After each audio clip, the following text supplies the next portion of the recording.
ஒரே நாடு நேயர்களுக்கு வணக்கம். பாகிஸ்தான் முன்னாள் பிரதமர் இம்ரான் கானை சிறையிலிருந்து விடுவிக்க கோரி அந்நாட்டு தலைநகர் இஸ்லாமாபாத்தில் கடுமையான போராட்டம் நடந்து கொண்டிருக்கிறது. இராணுவத்துக்கும் பொதுமக்களுக்கும் இடையே மோதல் ஏற்பட்டு அதில் பலர் பலியாகியிருக்காங்க. ஏன் இந்த போராட்டம்? இம்ரான்கான் ஏன் சிறையில் அடைக்கப்பட்டிருக்கார்? பாகிஸ்தானில் என்ன நடக்கிறது அப்படிங்கிறத இந்த தொகுப்பில் பார்க்கலாம்.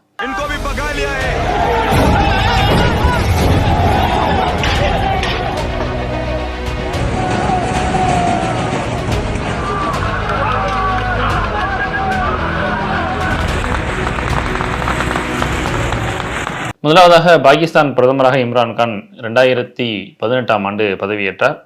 நிச்சயமாக அந்நாட்டு இராணுவத்தின் முழு ஆதரவுடன் அவர் ஆட்சி செய்தார். அடுத்த சில வருடங்களில் அவருக்கும் அந்நாட்டு இராணுவத்துக்கும் இடையேயான மோதல் அதிகமானது. குறிப்பாக இராணுவ தலைமை தளபதியை நியமிக்கிற விஷயம், ஐஎஸ்ஐயை சேர்ந்தவர் இராணுவ தலைமை தளபதியை நியமிக்கிற விஷயம், இந்த மாதிரி பல விஷயங்கள் குழப்பம் அடைஞ்ச நிலையில் அவருக்கும் இராணுவத்துக்கும் இடையிலான மோதல் போக்கு ஜாஸ்தியானது. இந்த நிலையில் கரெக்டாக 3 வருடங்களில் அவருக்கு அளித்து வந்த ஆதரவை கூட்டணி கட்சிகள் வாபஸ் பெற்றாங்க. குறிப்பாக பலுசிஸ்தான் அவாமி கட்சி அப்படிங்கக்கூடிய கட்சி வாபஸ் பெற்றாங்க.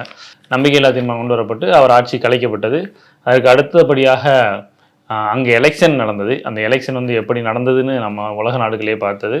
இம்ரான்கான் ஊழல் வழக்கில் கைது செய்யப்பட்டார். அவருடைய கட்சி தடை செய்யப்பட்டது. அதுக்கப்புறம் அவர் கட்சியை சேர்ந்தவர்கள் சுயேட்சைகளாக நின்னாங்க. பல இடங்களில் அவங்க வெற்றி பெறுவாங்க அப்படிங்கக்கூடிய ஒரு சூழலில் வாக்கு எண்ணிக்கை ரொம்ப தாமதமானது.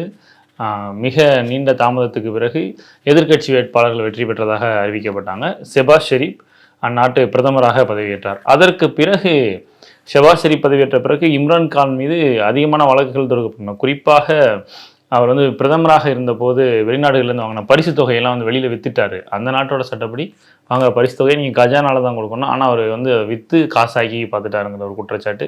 அதுக்கப்புறம் அவருடைய மனைவி புஸ்ரா பீவி அப்படிங்கிறவங்க அவர் 3வது திருமணம் செஞ்சுக்கிட்டாரு. அப்போது அவரும் சரி அவருடைய மனைவியும் சரி, அவருடைய மனைவிக்கு இவர் 2வது கணவர், இவங்க 2 பேருமே அந்த இஸ்லாமிய சட்டங்களை சரியாக பின்பற்றலை அப்படிங்கிற மாதிரியான இன்னொரு வழக்கு அவங்க மீது தொடுக்கப்பட்டது. தேச துரோக வழக்கு, ஊழல் வழக்கு, இப்படி தொடர்ச்சியாக அடுத்தடுத்து வழக்குகள் தொடுக்கப்பட்ட நிலையில் இப்போ வரைக்கும் அவருக்கு கிட்டத்தட்ட 15 ஆண்டுகளை தாண்டி சிறை தண்டனை விதிக்கப்பட்டிருக்கு. இன்னும் பல வழக்குகள் நிலுவையில் இருக்கக்கூடிய சூழலில் அவர் ஆயுள் முழுக்க சிறையில் இருக்கலாம் அப்படிங்கக்கூடிய ஒரு சூழல் இருக்குது. இந்த நிலையில் தான் புஸ்ரா பீவி, இம்ரான்கானுடைய மனைவி, அவருடைய கட்சியை சார்ந்த நிர்வாகிகளுடன் சேர்ந்து எனது கணவரை விடுவிக்க வேண்டும், இம்ரான்கானை விடுவிக்க வேண்டும் அப்படின்னு சொல்லி தலைநகர் இஸ்லாமாபாத்தை முற்றுகையிட்டிருக்காங்க.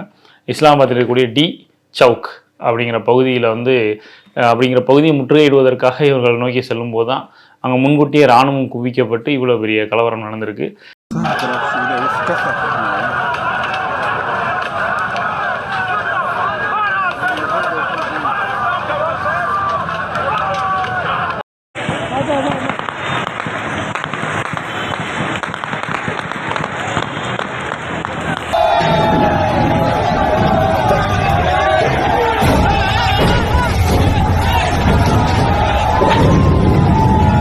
கிட்டத்தட்ட இராணுவம் கண்ணீர் புகைகளை வீசியிருக்கு, துப்பாக்கி சூடு நடத்தியிருக்கு. எவ்வளோ பேர் இறந்தாங்கன்னு தெரியல. இது மாதிரி இம்ரான்கான் கட்சியை சேர்ந்தவர்கள் தாக்குதல் நடத்தியிருக்காங்க இராணுவத்தின் மேலே. அதுலேயும் இராணுவத்தினர் பலியாகியிருக்காங்க. ஒரு அன்ரெஸ்ட் சுச்சுவேஷனில் தான் இஸ்லாமாபாத் இருந்தது.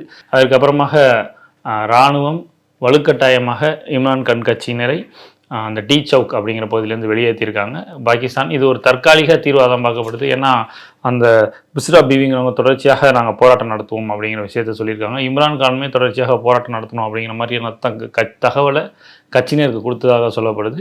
இனி வரும் நாட்களில் அவங்க கட்சியோட போராட்டம் மிகவும் அதிகமாக இருக்கலாம். ஷெபாஸ் ஷெரீப் அரசுக்கு இது ஒரு மிகப்பெரிய தலைவலி தான். வங்கதேசத்தை தொடர்ந்து பாகிஸ்தானிலும் ஒரு மிகப்பெரிய ஆட்சி மாற்றம் ஏற்படலாம். இராணுவத்துடைய மீண்டும் இராணுவ ஆட்சி கூட நடக்கலாம். என்ன நடக்குதுங்கிறத பொறுத்திருந்து பார்க்கலாம். நன்றி.